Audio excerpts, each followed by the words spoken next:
10 वर्षाच्या मुलानं केली सगळ्यात मोठी भविष्यवाणी, जी ऐकून पंतप्रधान हैराण. एक भविष्यवाणी जिने संपूर्ण देशात खळबळ उडवली. या जगाचा अंत कधी होणार आणि भारतातल्या लोकप्रिय नेत्यांचा मृत्यू कधी होणार याची तारीख या मुलानं सांगितली.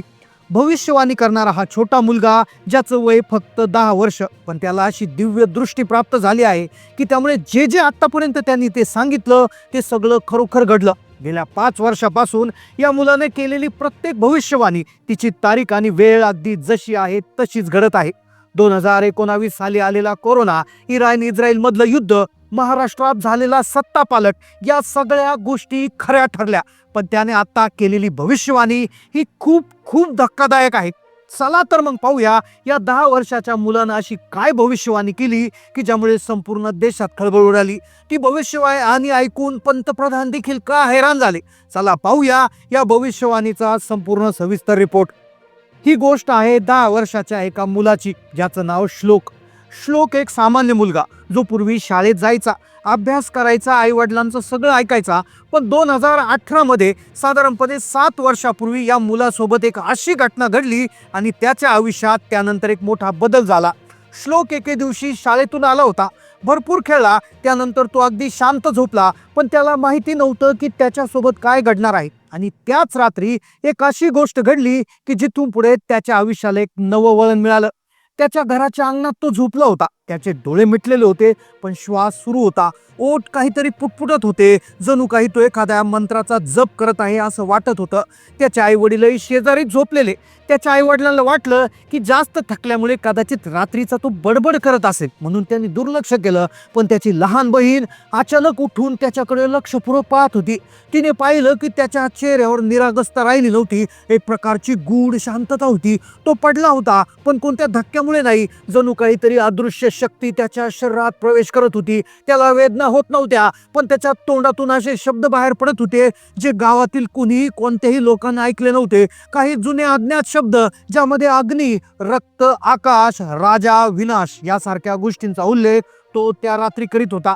त्याच्या बहिणीने आई वडिलांना उठवलं आणि श्लोक काय म्हणतोय ते ऐकवलं. त्याच्या आई वडिलांना देखील भीती वाटली होती. म्हणून जेव्हा सकाळी श्लोक उठला त्यावेळेस त्याच्या घरच्यांनी त्याला विचारलं, तू रात्री नेमकं काय बोलत होतास? तेव्हा तो म्हणाला, अग्नी, रक्त, आकाश, राजा, विनाश अशा कुठल्या तरी गोष्टी बोलत होतो. आता त्याच्या घरच्यांना अजून काही माहिती नव्हतं की त्याच्या शरीरात एका शक्तीनं प्रवेश केला होता आणि त्याला इथून पुढे दिव्य दृष्टी प्राप्त झाली होती. आणि त्याच रात्रीपासून श्लोक पूर्णतः बदलला.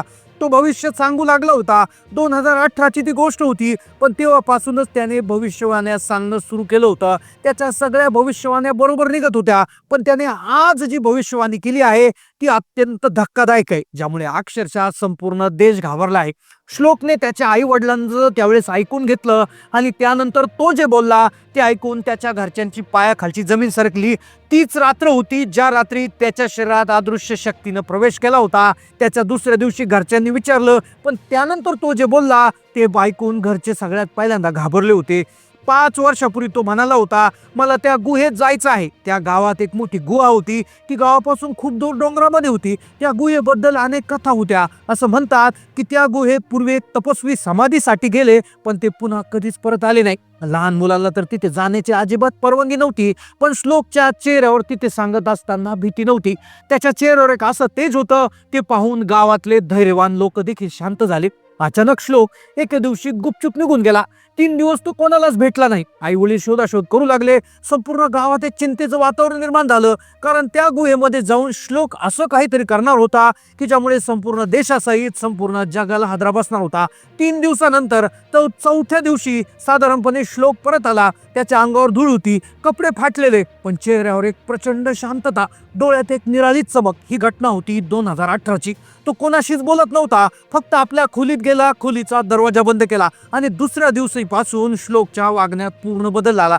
तो दिवसभर शांत बसायचा, कागदावर काहीतरी लिहायचा, असे काही चिन्ह करायचा की जे कुणीच वाचू शकत नव्हतं. कधी कधी तो कागद जाळून फक्त राख त्याच्या एका भांड्यात साठवून ठेवायचा. एक दिवस असं झालं, त्याचे वडील दररोज ते पाहायचे. ते तिथे गेले आणि त्यांना एक अर्धवट जळालेला कागद भेटला. त्यात हिंदी भाषेत लिहिलेलं होतं, जेव्हा एक चेहरा लोकांना हसून बघेल तेव्हा त्याचं सरकार अंधारात लपून काम करेल. त्या वर्षी हवामान बिघडेल, जिथे दुष्काळ होता तिथे पूर येईल, जिथे नद्या होत्या तिथे दुष्काळ पडेल. आणि हीच होती त्याची पहिली भविष्यवाणी, जी त्याच्या वडिलांनी अर्ध्या जळालेल्या कागदावर बघितली होती. त्याच्या वडिलांना वाटलं काहीतरी असेल, पण त्यानंतर 2 महिन्यानंतर त्याने जे लिहिलं होतं अगदी तसंच घडलं. केरळ आणि कर्नाटकमध्ये 2 महिने इतका पाऊस झाला की तळी भरली, तर उत्तराखंड बिहारमध्ये पुरामुळे गाव वाहून गेले. एकीकडे पंतप्रधान पुरांच्या भागात जाऊन लोकांना मदत करत होते, तर दुसरीकडे शेतकरी स्वतःचं जीवन संपत होते. आता शेतकऱ्यांना गावकऱ्यांना श्लोकची भीती वाटू लागली होती. तो आता सामान्य मुलांसारखा नव्हता.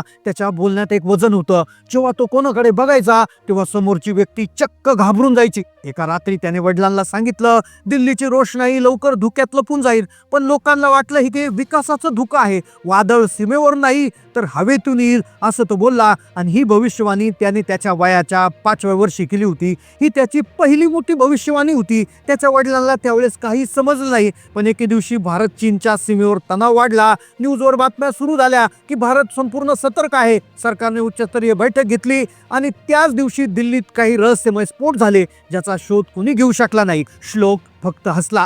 नंतर एका सकाळी तो गावाच्या मध्यभागी उभा राहिला आणि मोठ्या मोठ्याने म्हणाला, आता जे काही होईल ते दिसणार नाही, फक्त ऐकू येईल. ऐकू येणार नाही, फक्त जाणवेल. काहीच नाही, ते बाहेरून येईल आणि आतून निघेल. काही दिवसानंतर एक विचित्र आजार पसरू लागला. श्लोकची ही तिसरी मोठी भविष्यवाणी होती. ताप नव्हता, खोकला नव्हता, फक्त लोकांना श्वास घ्यायचा त्रास होऊ लागला होता. डॉक्टरांनी सांगितलं हा नवीन स्ट्रेन आहे. सरकारनं सुरुवातीला दुर्लक्ष केलं, पण जेव्हा लोक मरू लागले तेव्हा गावकऱ्यांना श्लोकची नाही तर त्याच्या सावलीची भीती वाटू लागली. तो आजार होता कोरोना. कोरोनाची भविष्यवाणी त्याने आधीच करून टाकली होती. कोरोनासारख्या गंभीर आजाराची कल्पना श्लोकनं आधीच दिली होती. आता तो रात्री 1 तास बसून आकाशाकडे बघत काहीतरी पुटपुटायचा. तो दररोज भविष्यवाणी करायचा, पण ही भविष्यवाणी त्याने आज जी केली आहे ती अत्यंत धक्कादायक आहे. त्याने सांगितलं 2020 मध्ये दुष्काळ येणार आहे. त्यासोबत एक असा चेहरा येईल जो सगळ्यांना आश्वासन देईल, पण त्याच्या चेहऱ्याखाली भीती लपलेली असेल. त्याच वेळी देशाच्या अनेक भागात गव्हाचं पीक सुकून गेलं. पंजाबमध्ये तापमान 39-80च्या वरती गेलं. शेतं जळून गेली. सरकारनं सुरुवातीला नकार दिला, पण गव्हाची निर्यात थांबवावी लागली. टीव्हीवर पंतप्रधानांनी सांगितलं की देशाच्या नागरिकांनो काळजी करू नका, आपल्याकडे पुरेसा साठा आहे. पण ते पाहून श्लोक पुन्हा एकदा जोरात हसला. आता गावकऱ्यांनी त्याच्यापासून दूर राहणं सुरू केलं. पण काही पत्रकारांना या गोष्टी कळल्या. एक स्थानिक पत्रकार होता, त्याच्या कानावर काही गोष्टी आल्या होत्या की एक छोटा मुलगा आहे, त्याच्या 3-4 भविष्यवाण्या खऱ्या निघल्या. आणि इथून पुढे तो जी भविष्यवाणी करणार होता ती जगातली सगळ्यात मोठी भविष्यवाणी होती, ज्यामुळे पंतप्रधान हैराण तर देशात खळबळ उडणार होती. एक पत्रकार 3 वर्षापूर्वी रात्री गुपचूप अंधारात त्याच्या घरी गेला. श्लोकला भेटला. श्लोकने त्याला फक्त एकच वाक्य सांगितलं, आता निर्णय होईल. एक असा मोठा निर्णय जो देशाला 2 भागात वाटेल. तलवार चालणार नाही, पण मन बाकी 2 भागात तुटतील. 1 महिन्यात संसदेत प्रस्ताव ठेवला गेला. भारताची नवीन संस्कृती निधी, धार्मिक स्थळांचा उपयोग, सरकारी शिक्षणात वेदांची सक्ती, अशा गोष्टी त्या धोरणात होत्या. देश 2 विभागामध्ये भागला गेला होता. एक गट सरकारला देव मानायचा, तर दुसरा गट भीतीच्या छायेत जगत होता. त्याच रात्री श्लोक पुन्हा गायब झाला. दुसऱ्या दिवशी गुहेतून धूर निघाला. गावकरी तिथे पोहोचले तेव्हा गुहेच्या बाहेर एक कागद जळत होता. त्या कागदावर लिहिलेलं होतं, आता अंतिम वेळ आली आहे. अतिशय महत्वाची भविष्यवाणी त्या कागदावर होती. आता जो झुकणार तोच वाचेल, जो उभा राहील तो वेळेच्या लाटेत बुडून जाईल. हे कोणत्या एका व्यक्तीचं युग नाही, हे निर्णयाचं युग आहे, असं म्हणत श्लोक तिथून पुढे कधीच दिसला नाही. त्याच्या दुसऱ्या दिवशी सकाळी दिल्लीत पंतप्रधान कार्यालयाच्या आरशावर एक शब्द आपोआप लिहिलेला दिसला, वेळ पूर्ण झाली आहे. आणि त्या दिवशी देशभरात वीज गेली, इंटरनेट बंद झालं. आकाशात पुन्हा तोच रहस्यमय आवाज घुमू लागला, जो फक्त श्लोकला ऐकू येत होता. शहरातील वृत्तपत्रामध्ये डिजिटल स्क्रीनवर मंत्र्यांच्या ओठावर एकच नाव होतं, श्लोक. दिल्लीतल्या अंधाऱ्या खोलीत पंतप्रधान एकटे बसले होते. त्यांच्यासमोर देशाचे 4 नकाशे होते, पाणी, व्हायरसचा प्रसार, पीक उत्पादन आणि देशातली अशांतता. या 4ही नकाशांमध्ये एक गोष्ट होती, ती म्हणजे प्रत्येक क्षेत्रात होणारी देशाची घसरण. कोणताही शत्रू नव्हता, कोणतं युद्ध नव्हतं, तरी सगळं हातातून निसटलं होतं. एक रजिस्टर उघडलं गेलं, ज्यामध्ये काही शहरांचे गुप्त अहवाल होते. प्रत्येक 3ऱ्या अहवालात श्लोकचं नाव होतं. आता तो फक्त मुलगा राहिला नव्हता, तर एक तो न दिसणारं वादळ बनला होता. पंतप्रधानाला गुप्त संदेश मिळाला, तो मुलगा राजधानी दिल्लीत आहे. लगेच दुसरीकडून आवाज आला, तो तुम्हाला भेटायला, पण ती वेळ तुमच्या कॅलेंडरमध्ये नसेल. तो स्वतःची वेळ स्वतःच घेऊन येईल. आणि दुसऱ्या दिवशी 9 राज्यामध्ये विशेष प्रकारची घटना घडली. प्रत्येक राज्यामध्ये शाळातली मुलं अचानक उभी राहिली. आणि म्हणाली, आम्हाला तेच शिकायचं आहे जे श्लोकने सांगितलं, आम्हाला तेच बनायचं आहे जे डोळे बघत नाही. मुख्याध्यापक घाबरले. 9 राज्यामध्ये शाळातली सगळी मुलं उभं राहून ही वाक्य बोलत होती. सरकारने याला डिजिटल संवहन म्हटलं, पण कोणाला माहिती नव्हतं की एक मुलगा जो कुठे दिसत नाही त्याचा आवाज देशातील सगळ्या मुलांपर्यंत कसा पोहोचला. जे पंडित होते ते देखील शांत झाले. दिवस रात्र श्लोकच्या खोलीत बसून लोक भिंतीकडे बघत राहायचे. आणि एक दिवस एक शब्द उमटला, तो म्हणजे स्वर. त्याने आपल्या आईला काहीतरी सांगितलं होतं आणि यानंतर श्लोक बेपत्ता झाला. तो कुठे गेला हे कोणालाच माहिती नाही, पण त्याने सांगितलेली प्रत्येक भविष्यवाणी खरी ठरते. आजही तो मुलगा बेपत्ता आहे, पण त्याने सांगितलेल्या भविष्यवाण्या त्याच्या गावात प्रसिद्ध झाल्या. आजही त्या गावात श्लोकला देव माटलं जातं. या घटनेविषयी आता तुमचं काय मत आहे नक्की कमेंट करून कळवा. चॅनलला नवीन असाल तर सबस्क्राईब करा. धन्यवाद.